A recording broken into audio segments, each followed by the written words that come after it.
Сіздермен бірге шеберлік каналы. Бүгінгі тоқитынымыз мотив. Қазақша қалай аталатынын таба алмадым. Орыс тілінде мотив деп жатады. 6 бұрышты. Және де осы кестеге қарап тоқып үйренеміз.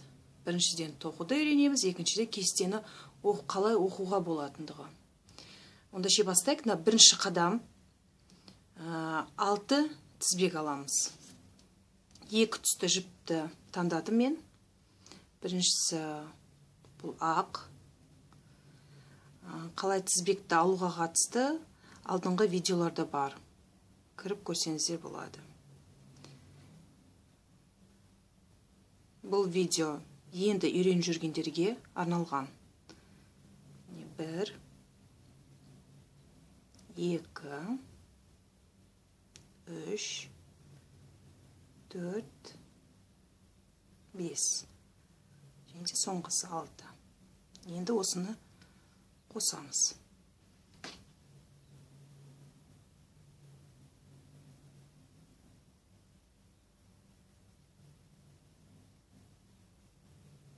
Жарты тізбекпен қосамыз.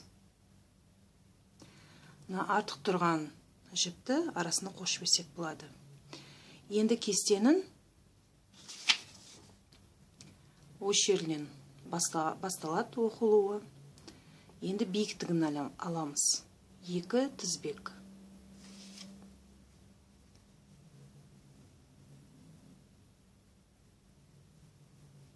Bir, 2.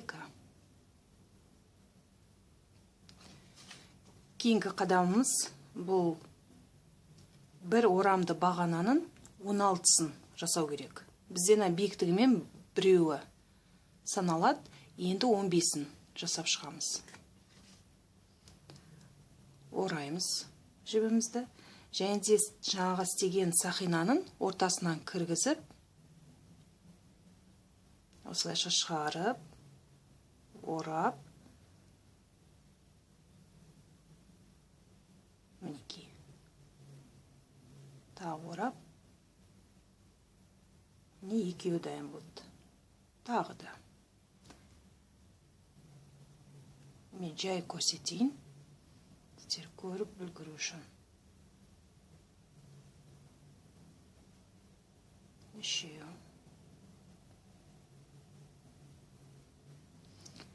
Бұл мотивті әртүрлі жіппен істеуге болады.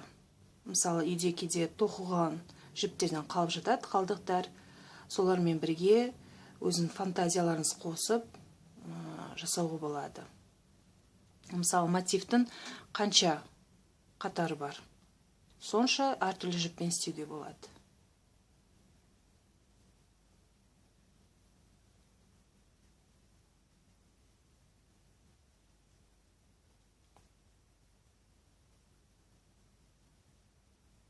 Жақынырақ көрсетейін. Орадық. Шығарамыз, тарттық. Тағы ораймыз да ілмекке. Мінекей. Осылай 16-сы шықсын. Өздеріңіз істеп көріңіздер. Соңғысы.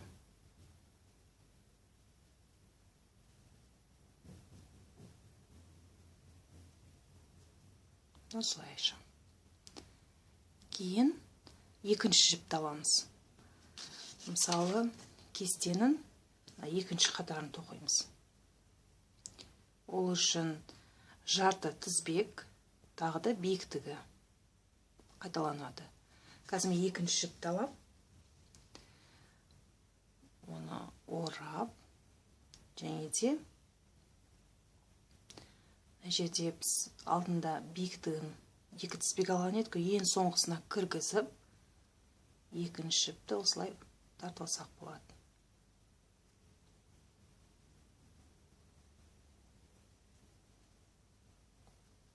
Бірден кіргіземіз.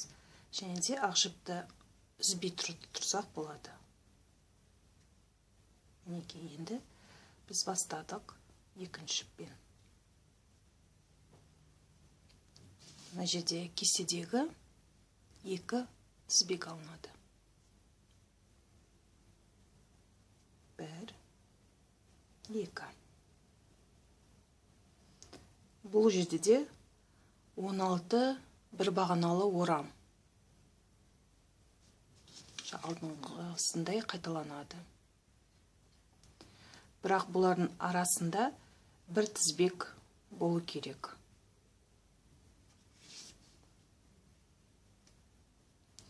Мына жерде кестедегі 2 биіктігін алсақ, тағы да бір тізбек қосылады, сонда 3 болады.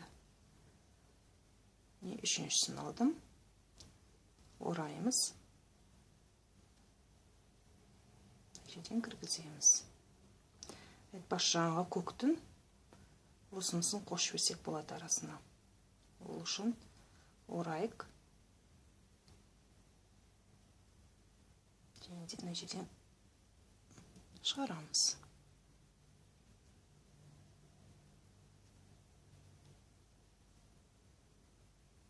Тағы бір тізбек жүргіземіз. Оны қазір кеседегі осы тізбекті алдық. Тағы бір орамды бағана.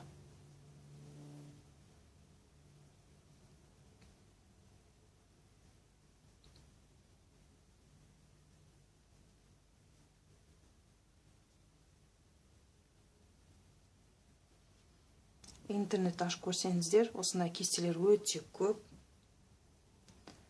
Кейін алып, тағы да өзіңіз үйренсеңіздер болады. Орадық, шығардық. Бір тізбек. Орадық.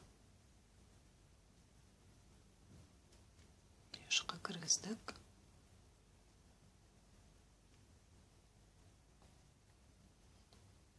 Бір тізбек. Осылайша істеп көріңіздер, 16-сы шығу керек осы орамнан. 16-шы. Соңғысын істеп жатырмын. Неге 16 шықты.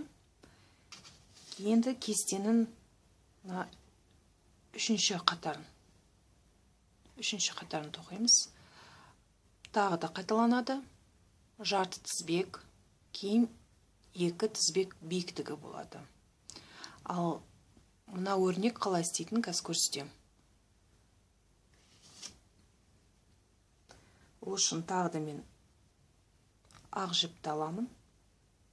Сені артында тұр. Шығара саламыз.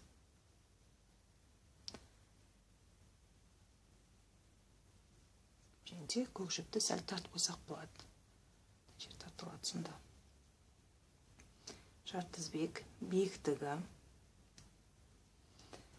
Енді бұл өрнектің бір орамды бағананың 4-еу болу керек. Бірақ 4-еуі бір тізбекке ілінеді. Ораймыз.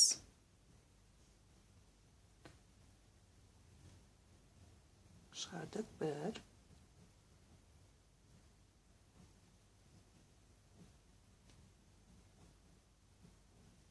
2.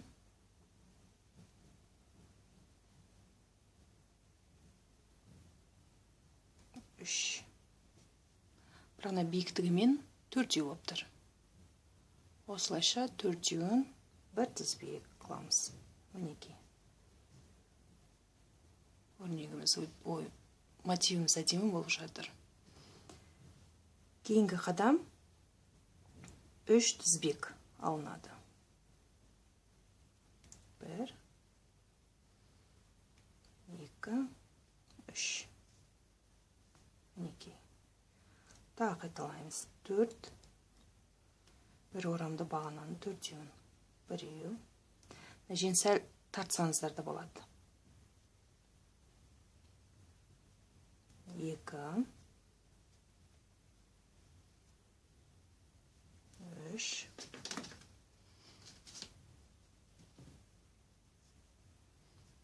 3.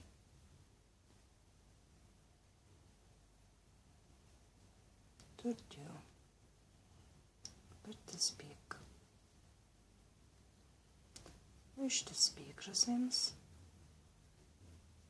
Тағы біреуін көрсетейін.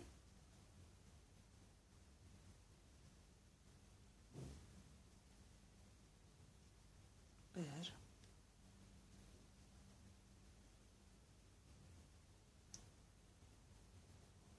екі,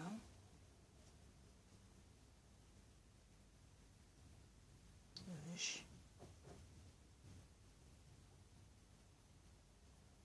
төртеу. Бір, екі, үш. Бұл үшінші қатар.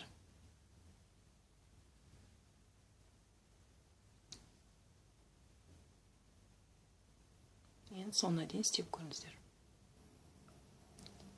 Қазір соңғысын 16-шысы болады бұл жерде. Астындағы жібіміз шығып тұр, тартып жіберсек болады.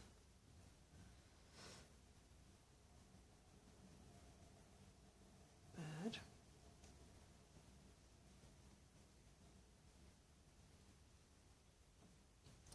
жасап тұрған жерде.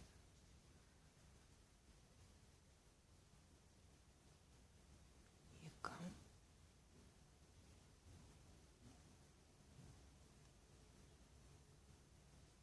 үш,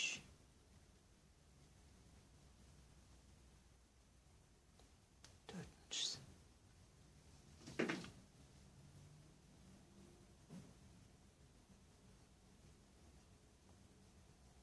Бір, екі,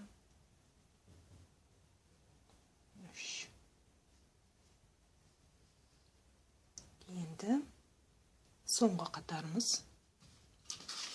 Кестенің мына жерден жарты тізбек және де биіктігі 2 тізбек. Осылайша бір орамды бағананы 4-еу болу керек. Мына жерде 4-еу. Оларды алдында алған 3 тізбекке бекітеміз. Қазір соңғы қатарды мен көк жіппен тоқимын. Жерді кіргіздік. Көк жіпті шығарамыз.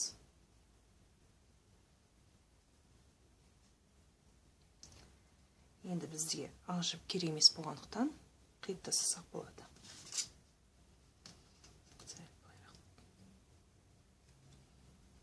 Қиып тастайын.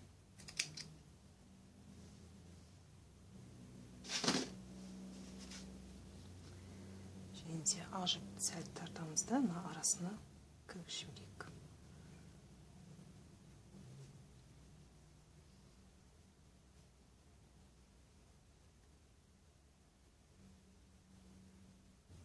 Екі тізбек биіктігін алдық. Енді алдында 3 тізбек алғанбыз ғой. Осы арқылы өткізіп,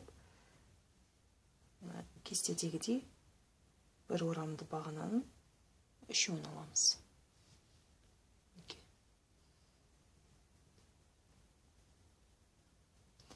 Бұны бәрін соңына дейін тоқимыз.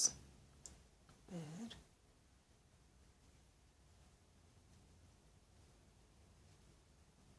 екі,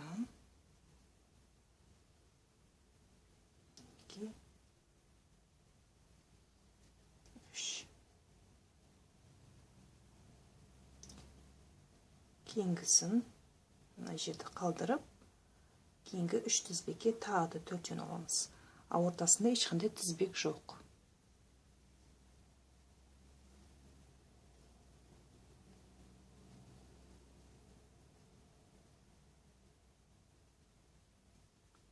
Біреу,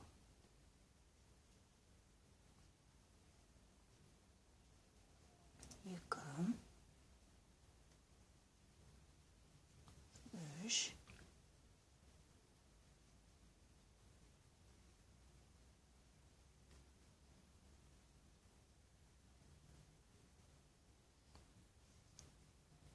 төртеу. Енді кестенің мына жерде 3 тізбек алу керек. Бұл біздің бірінші бұрыш болады. Бұл мотив 6 бұрышты.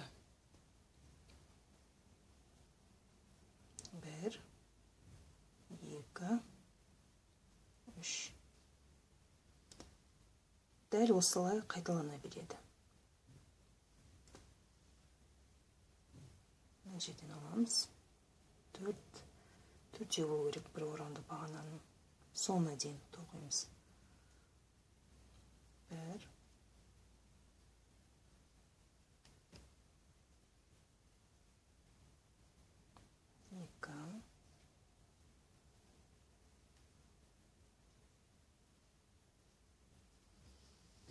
2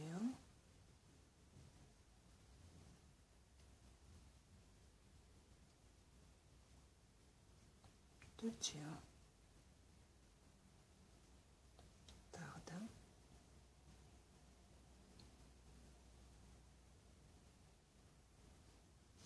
1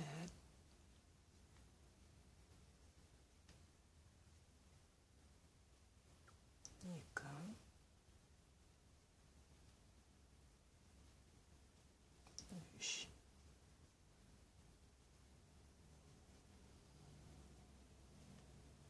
3 байқаған шығарсыздар, сонда екеуін осылай қатарын жүргізгеннен кейін 3 тізбек алу керек. Осылайша екеуден жүргізіп, араларында 3 тізбек қалдыратын болсаңыздар, 6 бұрыш болады. Соңына дейін тоқып көріңіздер. Осылайша аяқтадық. Кешірім сұраймын, 6 бұрышты емес, 8 бұрышты екен бұл. Мына жерде 1, 2, 3, 4, 5, 6, 7, 8. 8 бұрышты мотив шықты. Енді бітіреміз. Мына жерде соңғысына кіргіземіз ұяшықты. Шығарып.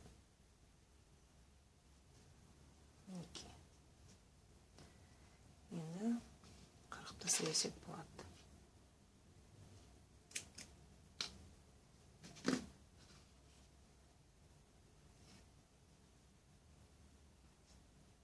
Әдеттеме осылай бітіріп, кейін артынан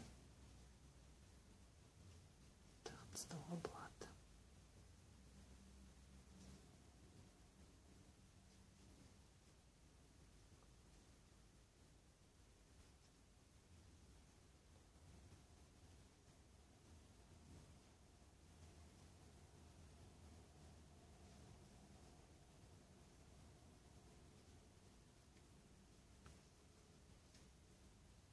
Артық жіптерді алып тастауға болады кейін қырқып.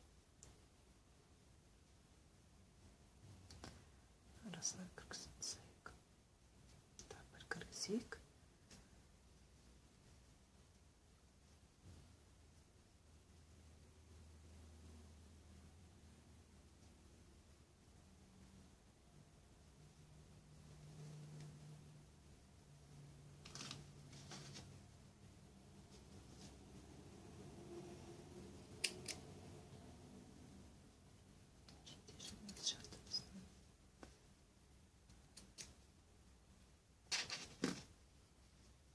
Біздің әдемі мотивіміз. Рахмет сіздерге, бізбен болғандарыңызға бірге. Және де жазылмасаңыздар, жазылыңыздар біздің каналға. Алды уақытта осы кестемен көптеген тоқуды үйренеміз. Сау болыңыздар.